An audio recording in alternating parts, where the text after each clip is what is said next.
இதுல தயவு செய்து அரசியல்ல கலந்துட வேண்டாம். அதுலயும் நான் சம்பந்தப்பட்டிருக்கேன். அது தனி மேடை. இது நம்முடைய நாட்டை உலக அளவில் நாம் பிராபல்யப்படுத்தும் பெருமை பேசும் இடம்.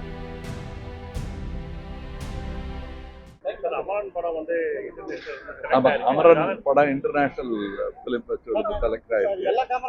அதை இன்னைக்கு ஃபெஸ்டிவல் ஆரம்பிக்கிறாங்க. அதுக்கு போயிட்டு இருக்கேன். அழைப்பு எனக்கு மத்திய அரசிடமிருந்து வந்தது. அதற்காக நன்றியை தெரிவித்துக் கொள்கிறேன். அரசியல் எப்படி இருந்தாலும் இது சினிமா நாடுன்னு வரும்போது இது எல்லாம் ஒன்னா இருக்கணுங்கிறதுக்கு இது ஒரு பேர் உதாரணமாக நினைக்கிறேன். 3 படம் செலக்ட் ஆயிருக்கு. அதுல ஒரு படமா அமரன் செலக்ட் ஆயிருக்கு. ரொம்ப நாள் கழிச்சு கமல் ராஜ்கமல் எடுத்த படம் செலக்ட் ஆகுது. எப்படி ஃபீல் பண்றீங்க?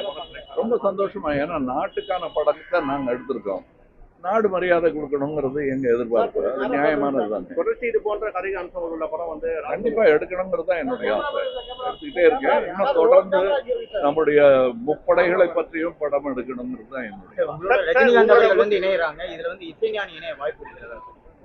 அதெல்லாம் அவர் படங்கும் போது அவரும் நானும் சேர்த்து முடிவு பண்றோம். நான் மட்டும் முடிவு பண்ணேன். நேற்று பிரதமர் வந்திருக்கிறாரு. இதுல முதலமைச்சர் வருகை தெரிவிக்கல. எப்படி பாருங்க? அது அரசியல். நான் இப்ப போயிட்டு இருக்கிறேன். உங்களோட மிகப்பெரிய வரவேற்பான இந்த கொஞ்சம் நேரா பாத்துருங்க சார். கேமரா வச்சு பாருங்க சார். சரி சரி சரி ரைட். இப்ப நான் பிலிம் ஃபெஸ்டிவலுக்காக போயிட்டு இருக்கேன். அது ஒரு உலக தரத்தில் உள்ள இந்தியன் பிலிம் ஃபெஸ்டிவல். அது என்னுடைய சினிமாவுக்கு வரும் பெருமை, என்னுடைய நாட்டுக்கு வரும் பெருமை. இதுல தயவு செய்து அரசியல்ல கலந்துட வேண்டாம். அதுலயும் நான் சம்பந்தப்பட்டிருக்கேன். அது தனி மேடை. இது நம்முடைய நாட்டை உலக அளவில் நாம் பிராபல்யப்படுத்தும் பெருமை பேசும் இடம். இதுல நம்ம லோக்கல் அரசியல் பேசுறோம். எப்ப எதிர்பார்க்கலாம்? ரொம்ப மிகப்பெரிய எதிர்பார்ப்பு அந்த படம். எனக்கு அது மறுபடியும் செய்யணுங்கிறது ஆசை. இன்னைக்கு பல தொழில்நுட்பம் முன்னேறி இருக்கும் இந்த காலத்தில் அதுவும் சாத்தியம் என்பதுதான் என் நம்பிக்கை. நன்றி. செய்திகளை உடனுக்குடன் தெரிந்து கொள்ள கீழ்கண்ட கேபிள் மற்றும் டிடிஎச் நெட்வொர்க்குகளில் எம்நாடு செய்தி தொலைக்காட்சியை காணுங்கள்.